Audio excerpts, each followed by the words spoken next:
Bien, 6:48 de la mañana, Pablo Stefanoni escribió un libro. Él es investigador y jefe de redacción de una revista que se llama Nueva Sociedad, pero escribió un libro que tiene una actualidad a partir de lo que pasó ayer extraordinaria, que se llama La rebeldía se volvió de derecha. Pablo viene estudiando a Milei hace muchos años y un fenómeno que tiene que ver que antes ser antisistema, ser rebelde, era votar a la izquierda. Sí. Hubo un tiempo, hace algunos años. Ahora no, ser de derecha, ser de Milei es ser rebelde. Pablo, ¿cómo estás? Buen día.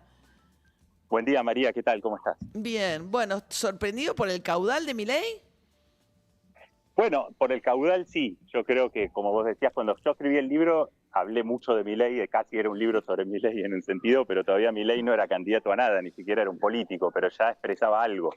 Y ahora efectivamente superó quizás lo que podíamos pensar y se volvió, como en otros países, el nombre de una especie de rebelión electoral, ¿no? Vemos que en muchos países hay rebeliones electorales que toman un candidato así, que parece un poco loco, o que parece muy extremista, y por eso no tiene tanta importancia las propuestas que antes mencionaban concretas, porque yo no creo que la gente votara por eso, sino porque es el nombre de una especie de rechazo al sistema, sumado a Bullrich, ¿no? Es la primera vez que casi 50% del electorado vota por opciones que están a la derecha.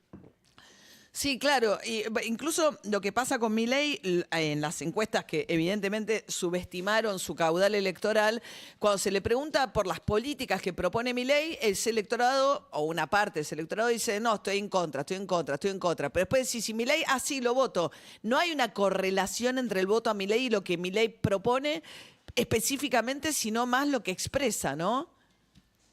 Sí, yo creo que Milei conecta con dos cosas importantes. Una es el rechazo a la casta, eso sí, yo creo que es algo que la gente quería votar eso, y no es casual que haya cerrado el último acto cantando la canción Que se vayan todos, que era la canción que cantaba la izquierda en 2001.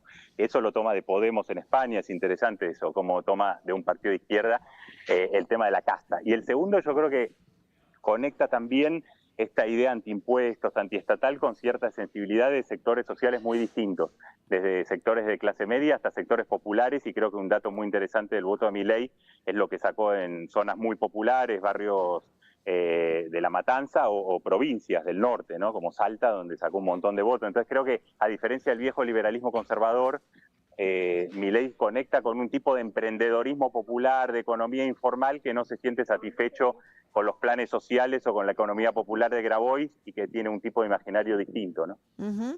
Sí, por ahí, salvo la excepción, fue el conurbano, ¿no?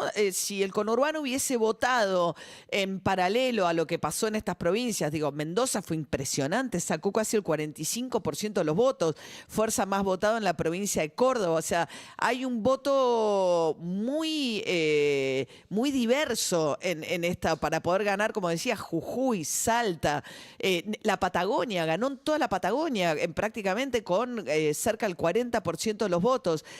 Salvo el conurbano, que parecía ser su fuerte al comienzo de su desarrollo, de no haber sido por el conurbano, hoy estaría más cerca de 40, Milei.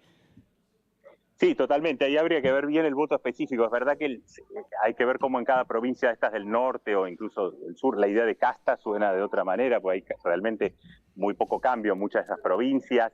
Y creo que hay algo que expresa un poco lo reprimido del 2001. En el 2001 también había ultraliberalismo. Estaba López Murphy, estaba Menem, que quería dolarizar y con eso quedó primero. Yo creo que en el 2001 había también que se vayan todos de derecha, llamémosle. Pero eso perdió contra una visión más antineoliberal, más progresista, que finalmente capturó el kirchnerismo. Yo creo que eso que quedó un poco ahí en el 2001 vuelve ahora, después de una sensación de que tanto el kirchnerismo como el macrismo, que finalmente también surgió después del 2001, fracasaron, y hay que ver cómo se conecta esto con el propio voto de Bullrich. Es sorprendente que quedaran dos opciones a la derecha, ¿no?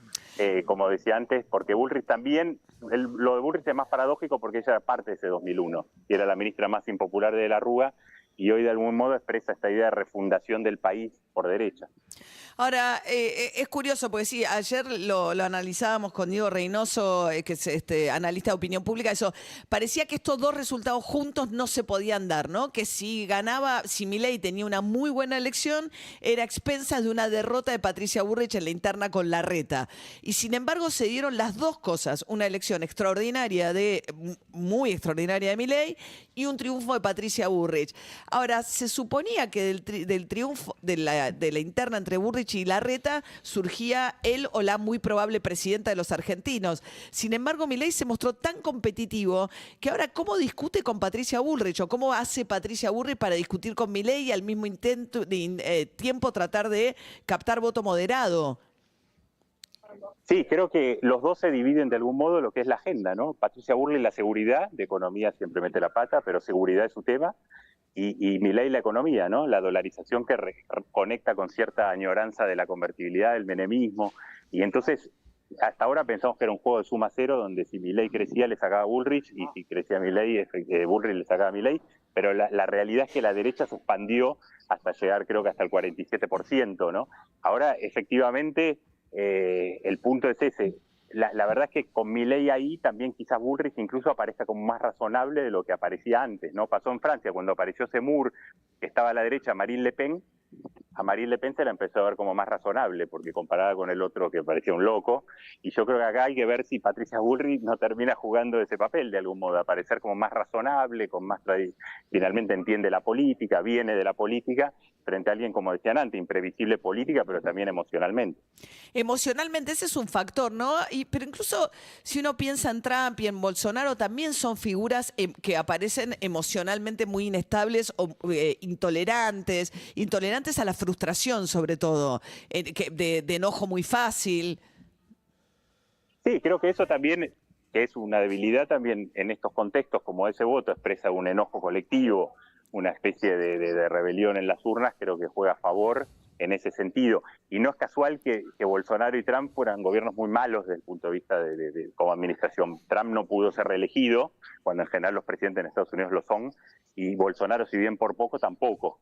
Entonces creo que también no es casual que sus gobiernos no fueran exitosos desde el punto de vista de la gestión, ¿no? Tuvieron cierta adhesión ideológica, pero no lograron gestionar. Y además, bueno, Milei no va a tener mayoría en el Parlamento, lo que mencionaban antes, gobernadores en contra, sindicatos y movimientos sociales fuertes. Es realmente si Milei pudiera llegar a ganar, sería un experimento muy novedoso en un país como Argentina, ¿no? Sí, bien, sale tremendamente competitivo. Argentina parecía un poco fuera de un fenómeno que a nivel mundial se venía dando, que es que la frustración también se expresaba vía la extrema derecha. Acá hay un triunfo ideológico enorme de Macri también, ¿no? Que apostó a dos cabezas, a Milei por un lado y a Patricia Bullrich. Anoche estaba feliz, entusiasmadísimo con este resultado, Macri. Sí, yo creo que hay un triunfo ideológico. Milei, pese a que mucha gente no coincide con lo que él decía en todas las cosas, como ustedes decían antes, venta de órganos, destruir el Estado. Mucha gente no quiere destruir la educación pública, aunque vote por Milei, pero es verdad que fue un candidato muy ideológico, fue el más ideológico de todos y fue interesante porque no estuvo dispuesto a resignar nada de su ideología Claro, no se moderó. Pragmáticas. Y anoche tampoco, ¿eh? Anoche tampoco. No aparece. No se modera. No se modera. No es que más cerca del poder. Sí. Exacto. No se modera. Dicen que exactamente, y son momentos, ¿no? Yo creo que son momentos donde efectivamente había cierta idea de algunos analistas de que la sociedad argentina al final se iba a moderar, ¿no?